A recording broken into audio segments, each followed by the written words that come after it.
हरे कृष्णा।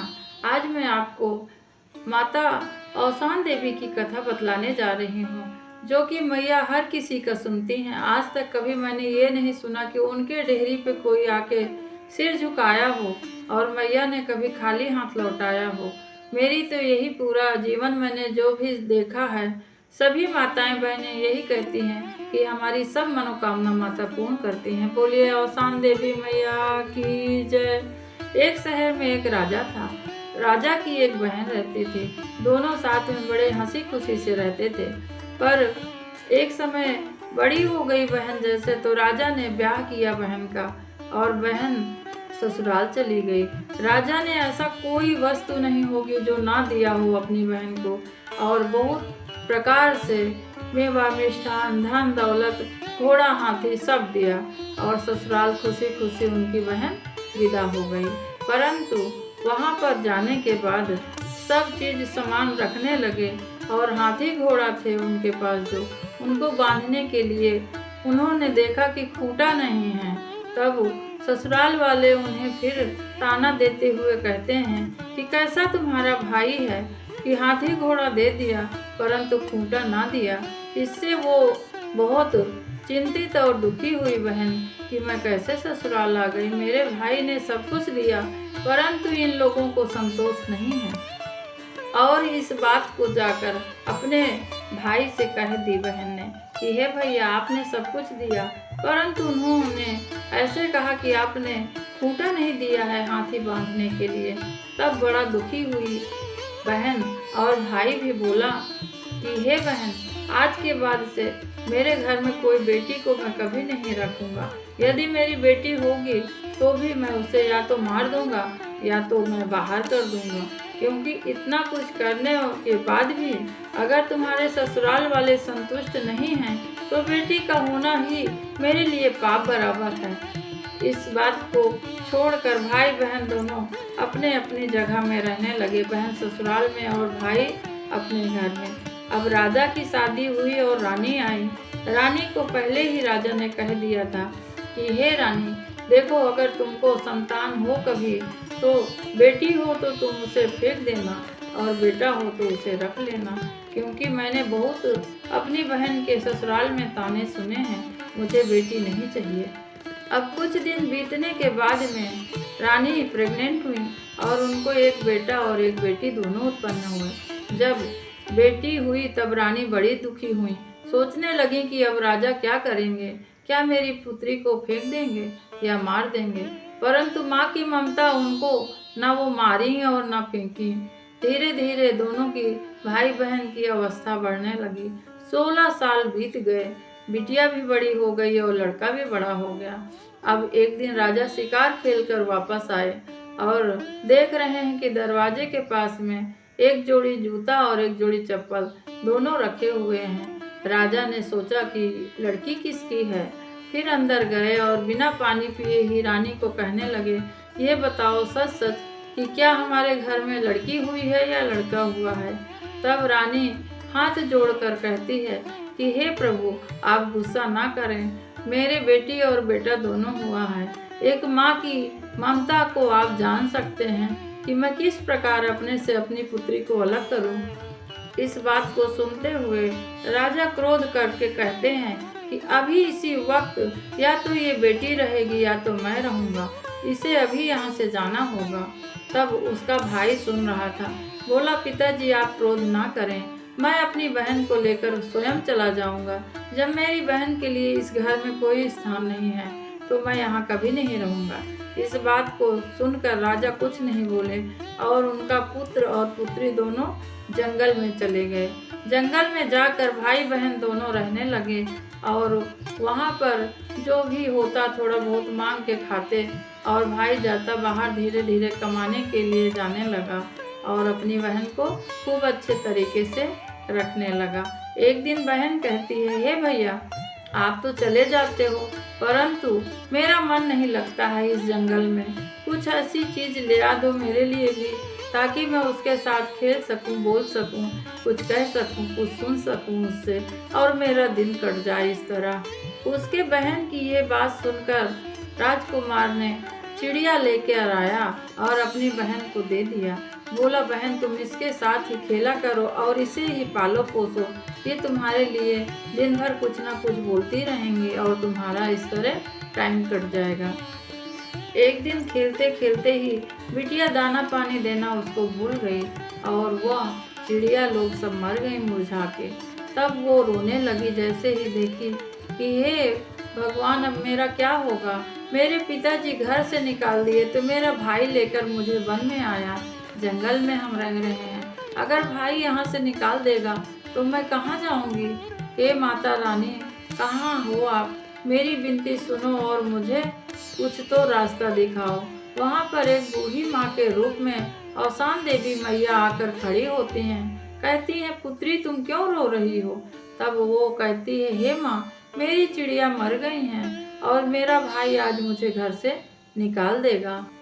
इस बात को सुनकर औसान देवी माता कहती हैं कि नहीं पुत्री, तुमको कोई नहीं निकालेगा। मैं तुम्हें एक उपाय बतलाती हूँ, तुम वैसे ही करना। तो बेटी कहने लगी, ठीक है माँ, आप बताइए। वो कहने लगी कि औसान देवी माता की दुर्रैया मान लो और इसकी पूजा करो तो तुम्हारी चिड़िया जो हैं सब स्वस्थ हो जाएंगी। कहने लगी, मेरे पास ऐसा कोई उपाय नहीं है जिसे मैं कर सकूं। तब कहीं सब इंतजाम हो जाएगा, रात के सो जाओ, सुबह तुम्हें सब कुछ मिल जाएगा। सुबह पहाड़ देखती है तो उसके पास चना और वो गुड़ और लाई सब प्रकार की चीज़ें रखी हुई हैं, लेकिन चना कच्चा होने के कारण वो कहती है कि अब क्या करूं। तभी वहां से एक बारात जा रही थी। बारात को देखकर कहती है कि हे भैया, आप मेरी थोड़ी सी मदद कर दीजिए। तब बाराती लोग कहते हैं कि क्या तुम्हारी मदद करूं। तब वो कहने लगी कि भैया, मेरा चना थोड़ा भुंजवा के यहाँ भुंजवाना है, भुंजवा कर मुझे ला दीजिए, पूजा करनी है माता रानी की। उन लोग कहते हैं कि हमारा मुहूर्त निकल जाएगा, तो तुम्हारे पास कुछ और लोग हों तो उनसे करवा लो आप। तब वो आगे बढ़ गए। तभी वहाँ से एक मुर्दा आदमी को लेकर कुछ लोग आ रहे थे उधर से। फिर वही शब्द उसने बोले कि हे भैया, मेरी मदद करिए, मेरी बहुरी को भुंजवा दीजिए। तब उन लोगों ने कहा, हमारा आदमी मर गया है, इससे बुरा हमारे साथ और क्या हो सकता है। 5 मिनट और लेट सही। उन्होंने गए और भुंजवा के घर जाकर बहुरी को भुंजवाई। जैसे जैसे चना फूट रहा था वैसे वैसे औसान देवी माता की कृपा से वो मुर्दा जिंदा हो गया और उसके बाद से उठकर खड़ा हो गया। उधर जो बाराती लोग गए थे उन लोग द्वार चार जैसे ही लगाए अपना दरवाजे के पास बारात गई। उसी के बाद से लड़का बेहोश होकर गिर पड़ा और मृत्यु को प्राप्त हुआ। तब उन लोगों ने सोचा कि वही लड़की कुछ जादू टोना करी है और उसी के पास हम जाते हैं ताकि वो लड़की हमारी मदद कर सके। और वापस आकर कहते हैं कि हे बेटी, तुमने क्या किया है कि हमारा आदमी मर गया है? तुमने जो भी जादू टोना किया है सच सच बताओ। तब वो रोते हुए कहने लगे कि भैया, मुझे जादू टोना नहीं आता है।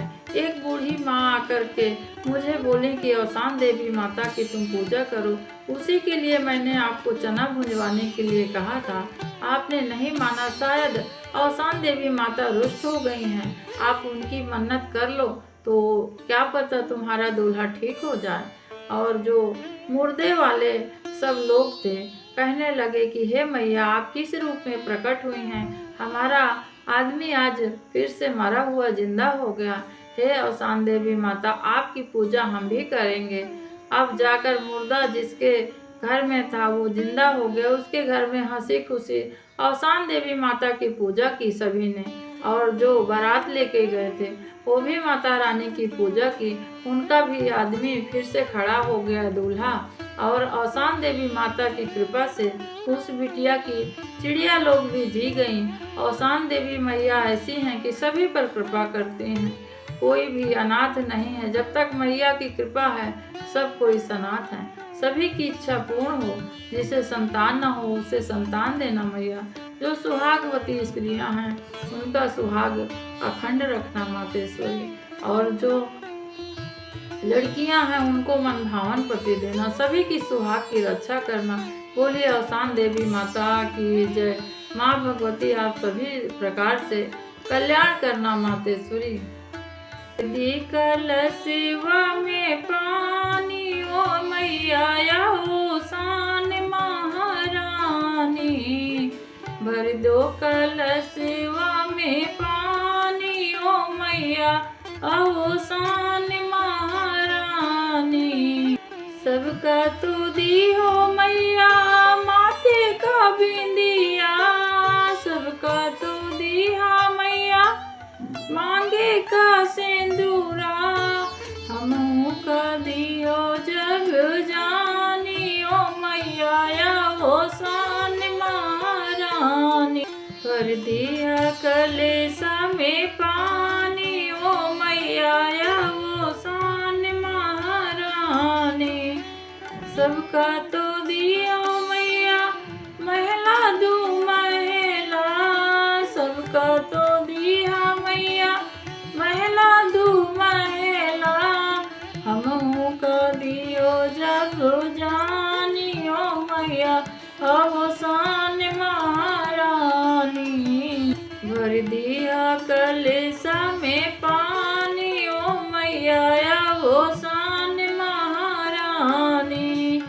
सबका तो दियो मैया दुई दुई ललनेवा, सबका तो दिया मैया दुई दुई ललनेवा, हमहू का दियो जग जानी ओ मैया वो शान महारानी। हमहू का दिया जग जानी ओ मैया वो शान महारानी। भर दिया कलशा में पानी ओ मैया अवसान महारानी। सबका तो दियो मैया सोरो सिंगार माँ, सबका तो दियो मैया सोरो सिंगार माँ, हमहू का देहा तो जानी ओ मैया वो शान महारानी। भर दियो कलशा में पानी ओ मैया वो शान महारानी। बोलिए शान देवी माता की जय।